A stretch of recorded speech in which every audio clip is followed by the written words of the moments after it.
जैसे कृष्णा, आज हम हमारी unit 4 extraction techniques and applications के बारे में पढ़ेंगे। फर्स्ट ऑफ ऑल इंट्रोडक्शन देख लेते हैं। इसमें हमारे पास एक्सट्रैक्शन टेक्निक्स हैं और कौन कौन से एस्पेक्ट्स हैं, जैसे कि qualitative and quantitative aspects of solvent extraction, साथ में मेटल आयंस को कैसे एक्सट्रैक्ट कर सकते हैं, ऑर्गेनिक सब्सटेंस की एक्सट्रैक्शन कैसे होएगी, जैसे कि फ्रॉम द एक्वस मीडियम हो या नॉन एक्वस मीडियम हो हम कैसे ऑर्गेनिक सब्सटेंस को एक्सट्रैक्ट कर सकते हैं, उसके बारे में पढ़ेंगे। चलो फिर स्टार्ट करते हैं। First of all introduction. हमें पता है कि एक्सट्रैक्शन जो होती है वो बेसिकली हमने लिक्विड एक्सट्रैक्शन के बारे में स्टडी करी थी। लिक्विड एक्सट्रैक्शन क्या होता है? सॉल्वेंट एक्सट्रैक्शन हम जिसको बोलते हैं। अब हमने यहाँ पर इस चैप्टर में उसके फर्दर थोड़ी बहुत डिस्कशन करनी है, जैसे कि कौन सी टेक्निक्स होती हैं। हमने यहाँ पर लिक्विड एक्सट्रैक्शन पढ़ा था, जो कि बेसिकली डिपेंड होता है डिस्ट्रीब्यूशन इक्विलिब्रियम। डिस्ट्रीब्यूशन इक्विलिब्रियम किसके बीच में? दो इमिसिबल फेसिस के बीच में जो डिस्ट्रीब्यूशन इक्विलिब्रियम होता है उसके ऊपर हमारा लिक्विड एक्सट्रैक्शन डिपेंड करता है। होगा क्या? जब लास्ट डिस्ट्रीब्यूशन रेशियो होता है किसी सॉल्यूट का, इसका मतलब है कि ये जो सॉल्यूट है उसके लिए it is very high for the solute. कौन सा सोल्यूट? जिसको हमने सेपरेट करना है मिक्सचर में से। तो ऐसे केस में जहाँ पर डिस्ट्रीब्यूशन रेशियो बहुत ज़्यादा होता है, हम जो प्रेफर करते हैं वो बैच एक्सट्रैक्शन है, और ये एक्सट्रैक्शन लेबोरेटरीज़ वगैरह में कॉमनली यूज्ड होती है। इस डायग्राम के थ्रू अगर आप देखो, इस फिगर के थ्रू अगर हम समझें, तो सबसे पहले हमने सेपरेटिंग फनल लिया। इसमें जो कंपाउंड है वो एक्वस फेस के अंदर डिज़ोल्व है। इसके बाद हमने ऑर्गेनिक फेस को ऐड किया है। ऑर्गेनिक फेस को ऐड करने के बाद हमने इस दो जो हमारे फेसेस हैं उनको हमने शेक किया। इसके बाद ये सेपरेशन होगी, हमारे पास दो डिफरेंट लेयर बन गई। जो एक्वस फेस है उसको हमने रिमूव कर लिया, और अगर कुछ इम्प्योरिटीज़ रहती है तो हम इसको फिर से रिपीट करेंगे। ऑर्गेनिक फेस को हमने ट्रांसफ़र कर लिया, और अब हमारे पास दो डिफरेंट ऑर्गेनिक फेस और एक्वस फेस, डिफरेंट फेसेस हमको ऑब्टेन हो गया। बेसिकली हमने बैच एक्सट्रैक्शन प्रोसेस में करा क्या है देख लेते हैं। जो सोल्यूट होता है वो हमारा मिक्सचर में प्रेजेंट होता है कंपाउंड के साथ या इम्प्योरिटीज़ के साथ। उसको हमें किसी एक फेस में लेकर आना होता है। सपोज़ मान के चलते हैं कि हमारा जो सोल्यूट है वो किसी एक फेस में प्रेजेंट है। अब इसमें हमने एक्वस फेस को मान लिया कि हमारा सोल्यूट एक्वस फेस में डिज़ोल्व है। ठीक है, तो हमने क्या करना है कि हमने ऑर्गेनिक फेस को ऐड किया जिसका लार्ज डिस्ट्रीब्यूशन रेशियो प्रेजेंट होता है, उसको हमने इजीली ऑब्टेन कर लिया। तो हमने क्या करना है, इसमें से दो फेस को सेपरेट आउट करना है। हमारा सोल्यूट, सपोज़ अगर हमारा सोल्यूट एक्वस में डिज़ोल्व होता है तो हमने इम्प्योरिटीज़ जो है एक्वस ऑर्गेनिक फेस के थ्रू निकाल लेनी है, और अगर हमारा सोल्यूट ऑर्गेनिक फेस में डिज़ोल्व होता है तो ऑर्गेनिक फेस डाल के उसको डिज़ोल्व करके निकाल लेना है। बेसिकली बैच एक्सट्रैक्शन में हमने दो डिफरेंट फेस ऑब्टेन करने हैं, क्योंकि वो दोनों ही इमिसिबल होते हैं, इसलिए हम बैच एक्सट्रैक्शन कर सकते हैं। कैसे करेंगे हम ऑलरेडी बता चुकी हूँ मैं, कि हम सेपरेटिंग फनल में लेकर आएंगे, फिर उसको हम शेक करेंगे और उसको थोड़ी देर रेस्ट करेंगे। इसके बाद जो दो फेसेस हैं वो आपस में सेपरेट हो जाएंगे, और हमारा जो भी डिज़ायर्ड कंपाउंड है जिस फेस में प्रेजेंट है वहाँ से हम उसको एक्सट्रैक्ट करके उसके प्रोसेस करेंगे। अगर एक बार में नहीं होता है तो हम इसे बार बार रिपीट करेंगे। यह है बैच ऑफ एक्सट्रैक्शन टेक्निक या बैच एक्सट्रैक्शन टेक्निक। कुछ इम्प्योरिटीज़ रहती है तो बार बार इसको रिपीट कर सकते हैं। जो जनरली हम ऑर्गेनिक फेस की बात कर रहे हैं उसमें जो ऑर्गेनिक फेस यूज़ करते हैं वह CHCl3 या CCl4 उसको यूज़ करते हैं। और हमारे इनको क्यों प्रेफर करते हैं? क्योंकि जो हमारे कंपाउंड्स होते हैं वो इसमें इजीली डिज़ोल्व हो जाते हैं, और फिर हम उसको सेपरेट फनल से इजीली निकाल लेते हैं।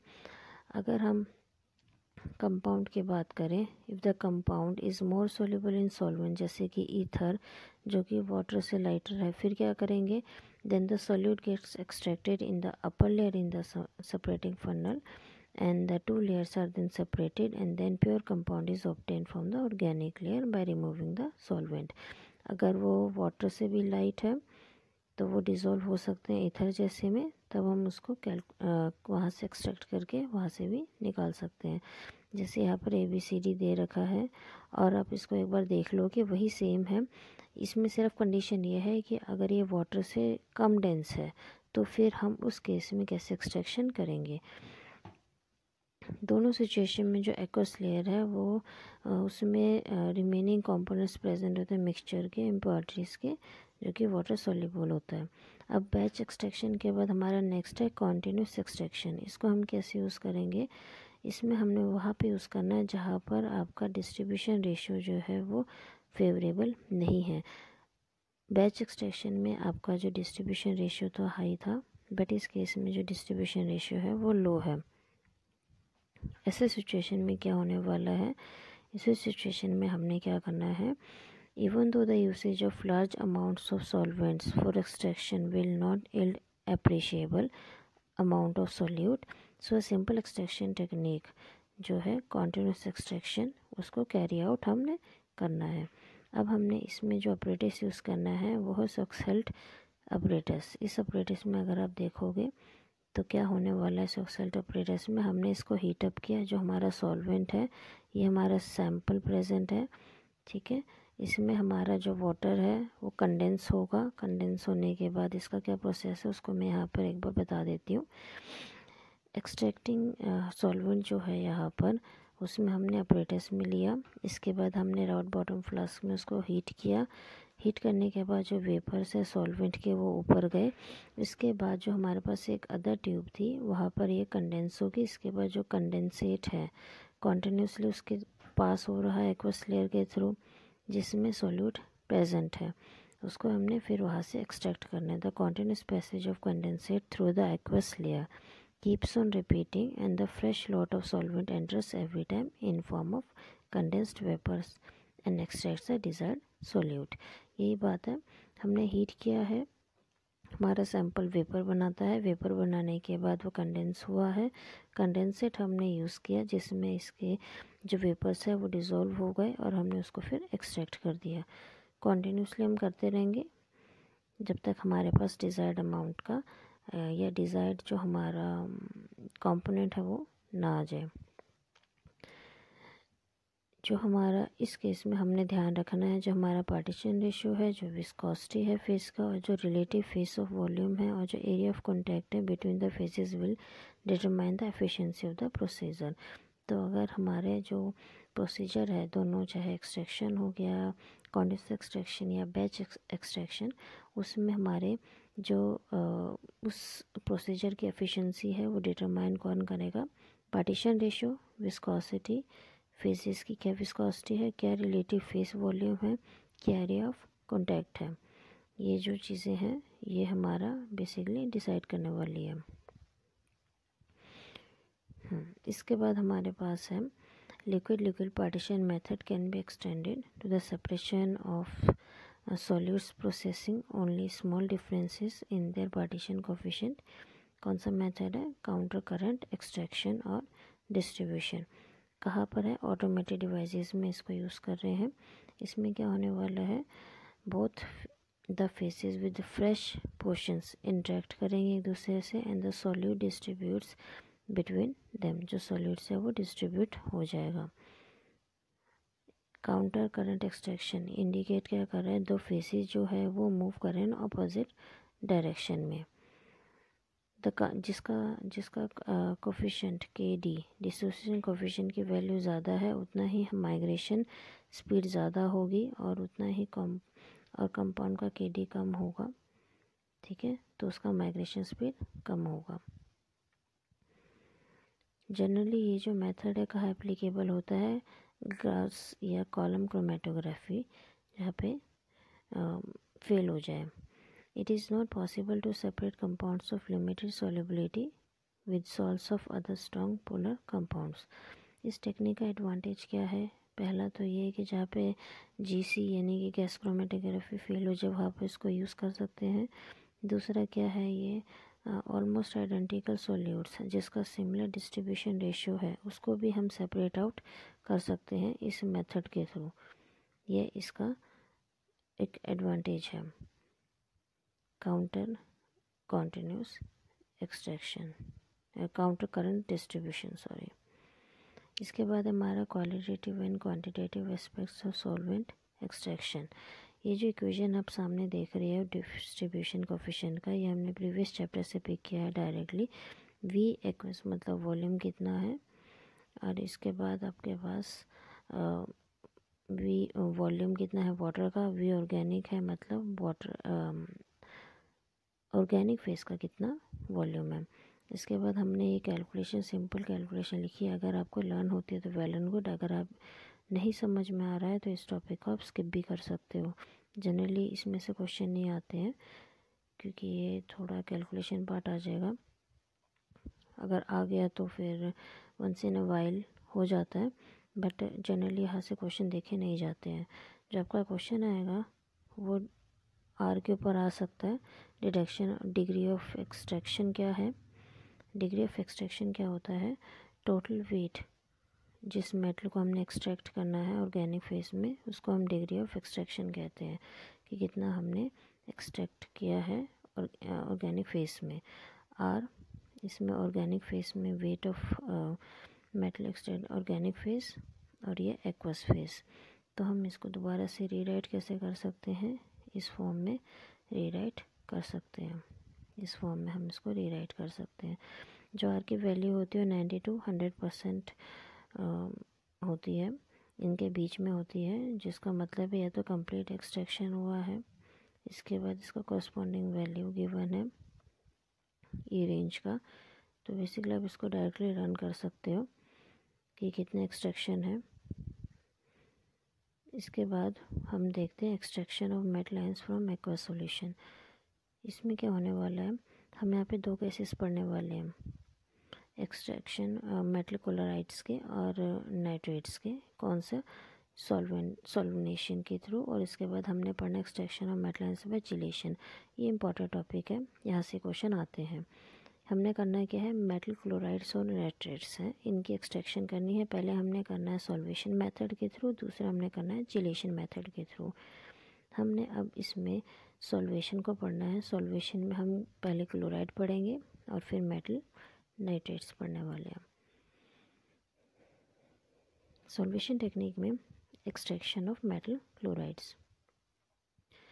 मेटल क्लोराइड्स जो है उसको हम एक्सट्रैक्ट कर सकते हैं कैसे, HCl की हेल्प से, कैसे, डाईइथाइल ईथर में। इसमें क्या होने वाला है, आयरन 3, टाइटेनियम, गोल्ड, टिन, इनको हमने एक्सट्रैक्ट करना है मोर देन 50% में। जो आयरन है वो एक्सट्रैक्ट करता है टू एक्सटेंट ऑफ 99%, जो गैलियम है वो 97% हम एक्सट्रैक्ट कर सकते हैं। प्रोसीजर पढ़ते हैं। इस प्रोसेस में एक्चुअली होने क्या वाला है, इसमें बेसिकली होने क्या वाला है, इसमें हमने ईथर मिथाइल आइसोब्यूटाइल कीटोन को यूज़ करना है ईथर की जगह, ठीक है, एक्सट्रैक्शन में HCl सॉल्यूशन से। इसमें हमारी जो स्पीशीज़ है, सपोज़ आयरन 3 के हम कंडीशन लेते हैं, वो आयरन पेयर बनाता है। आयरन पेयर बनाने के बाद इसकी जो मोलैरिटी है HCl सॉल्यूशन की वो कितनी रहेगी, बिलो 3m HCl और अबव 9m HCl हम उसको यूज़ कर सकते हैं। और ईथर की जगह हम मिथाइल आइसोब्यूटाइल कीटोन को भी यूज़ कर सकते हैं। इसके बाद हमारा नेक्स्ट जो है वो है नाइट्रेट्स, एक्सट्रैक्शन ऑफ नाइट्राइट्स। इस केस में हमने क्या करना है, डाईइथाइल ईथर है और सम अदर सॉल्वेंट्स को हमने यूज़ करना है, क्या करने के लिए, नाइट्रेट सॉल्ट को एक्सट्रैक्ट करने के लिए। जिससे यूरेनियम है, uranium 6 can be separated from, कैसे सेपरेट कर सकते हैं, लेड और थोरियम से, कौन से मेथड से, एथर एक्सट्रैक्शन से, या फिर aqua solution of saturated with ammonium nitrate and having a nitric acid of concentration this much, इनकी एक्सट्रैक्शन हम कर सकते हैं। इसके बाद हम दूसरा मेथड है हमारा चिलेशन। चिलेशन क्या करने वाले हैं, कुछ चिलेटिंग एजेंट्स को यूज़ करके हम मेटल्स की एक्सट्रैक्शन कर सकते हैं। कुछ एग्जांपल दे रखा है, ऑक्साइम और डाइथाइजोन, इसका एग्जांपल दे रखा है।